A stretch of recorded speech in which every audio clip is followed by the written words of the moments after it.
Hello বন্ধুরা, নতুন একটি ভিডিওতে তোমাদেরকে স্বাগতম। বুলেট ষড়যন্ত্র ধারাবাহিকের আজকের পর্বে দেখা যায় যে রাতুল কোনোভাবে সরোজের কথাগুলো এড়াতে পারছে না, আর বলছে সে কোনো কিছু করেনি, সবটা করেছে তাদের কোম্পানির লোকেরা, আর তাই তো আমি কিছু বলতে পারছি না। তখন সরোজ অনেকগুলো ছবি দেখায় যেগুলো দেখতে অনেকটা রাতুলের কথার সাথে মিলছে না।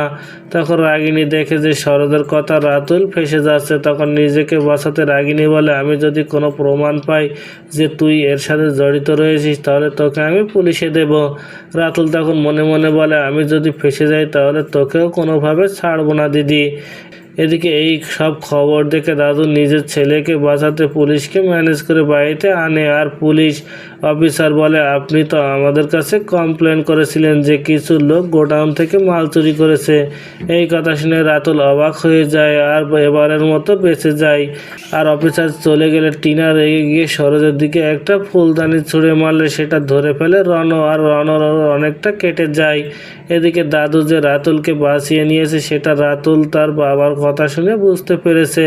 রাতুল মনে মনে বলে, আমার সাথে আমার বাবা রয়েছে, তাহলে তো আমাকে আর কেউ থামাতে পারবে না, আমি এদেরকে পথে বসাবো। কিন্তু সরোজ তো দাদু আর রাতুলের কথা শুনে কিছুটা হলেও আঁচ করতে পেরেছে যে এর পেছনে দাদুও রয়েছে। তো বন্ধুরা, কি ঘটতে চলেছে গল্পে এবার জানতে হলে আমাদের সাথেই থাকুন। ধন্যবাদ।